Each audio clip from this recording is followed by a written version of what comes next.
Shalom adik-adik, kita berjumpa lagi dalam renungan hari ini. Sebelumnya mari kita berdoa bersama. Bapa yang baik, kami bersyukur buat hari ini, buat penyertaan-Mu, perlindungan-Mu dalam hidup kami. Kami siapkan hati kami untuk mendengarkan firman-Mu. Berkati kami Tuhan, dalam nama Tuhan Yesus kami berdoa, haleluya, amin. Nah adik-adik, kita masih dalam seri renungan Jelajah Kitab Kejadian.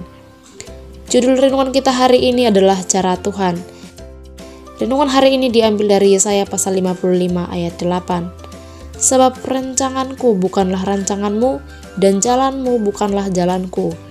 Demikianlah firman Tuhan. Adik-adik, yuk kita simak cerita tentang Esau dan Yakub berikut ini. Pada umur 40 tahun, Ishak anak Abraham menikahi seorang wanita bernama Ribka.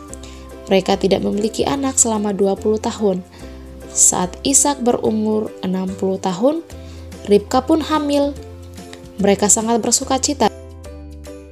Berfirmanlah Tuhan bahwa mereka akan mempunyai anak kembar, dan nantinya yang sulung akan menjadi hamba bagi yang muda. Kemudian Ribka pun melahirkan 2 bayi. Yang sulung dinamakan Esau dan yang bungsu dinamakan Yakub.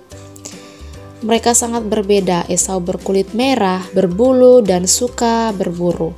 Sedangkan Yakub berkulit licin dan seorang yang tenang. Yakub suka tinggal di rumah dan membantu ibunya. Ribka lebih mengasihi Yakub daripada Esau. Sementara Ishak lebih mengasihi Esau karena ia adalah anak sulung. Suatu hari pulanglah Esau dari berburu.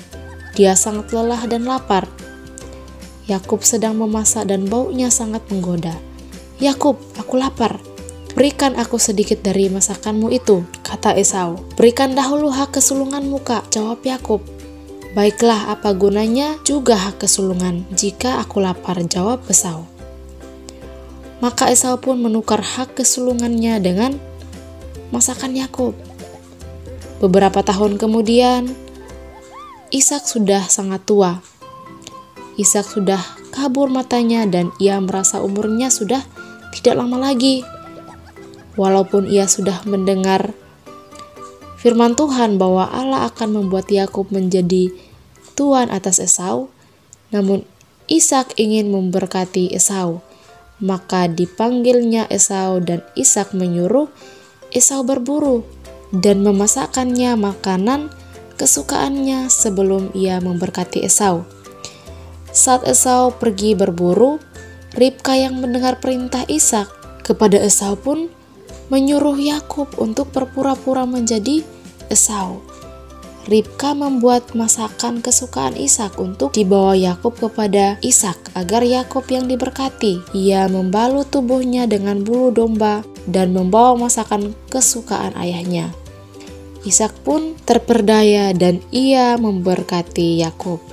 Adik-adik, saat Tuhan menyatakan kehendak dan rencananya kepada kita, marilah kita belajar untuk taat dan mengikutinya. Kalau kita menolak rencananya, Tuhan dapat membangkitkan orang lain untuk memenuhinya, karena tujuannya tidak pernah gagal. Ayo ikuti kehendaknya dan melakukannya dengan cara Tuhan. Yuk kita berdoa. Bapa, tolong aku untuk mengikuti rencanamu, agar aku bisa menghasilkan buah yang Engkau kehendaki. Dalam nama Tuhan Yesus, aku berdoa, haleluya. Amin. Sampai jumpa di renungan esok hari. Tuhan Yesus memberkati.